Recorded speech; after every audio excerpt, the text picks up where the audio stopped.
काल नवरात्री शक्ती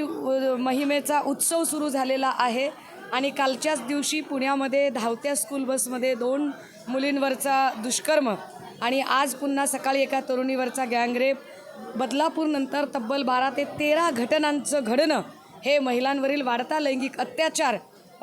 याचं प्रमाण अधोरेखित करणारं आहे। आज महामहिम राज्यपाल महोदयांना आम्ही महाविकास आघाडीच्या महिला नेत्या भेटण्यासाठी वेळ मागत होतो, पण तब्बल 1.5 तास थांबूनसुद्धा आम्हाला प्रताप जाधव आणि त्यांचे सगळे लोक या मंडळींनी महामहिम राज्यपाल महोदयांचा वेळ उपलब्ध होऊ दिला नाही।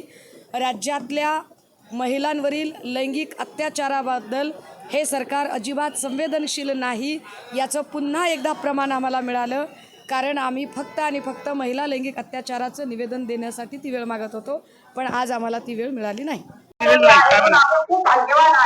आम्ही आदरणीय सुषमाताई अंधारे असतील, मी त्याचबरोबर जयश्रीताई शेळके आणि काँग्रेसच्या हेमाताई,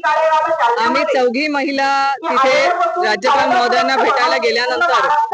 एकतर त्यांनी आमच्या सोबतच्या सगळ्या महिला पदाधिकाऱ्यांना येऊ नये असं सांगितलं, फक्त आम्हा 4घींना आतमध्ये पाठवलं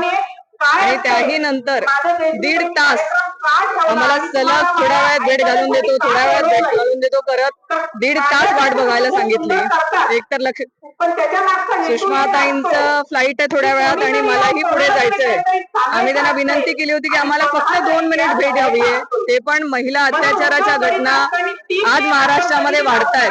त्यासाठी आम्हाला फक्त 2 मिनिट त्यांच्या हे कानावर घालायचंय की ह्या महिला अत्याचारा संदर्भामध्ये आपण योग्य ते आदेश राज्य सरकारला करावे, कारण आम्ही अनेक वेळा राज्य सरकारला विनंती करून झालेली आहे की या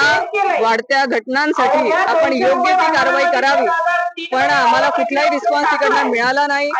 त्याच्यानंतर वाट बघून शेवटी नाईलाज असतो आम्हाला परत इथे यायला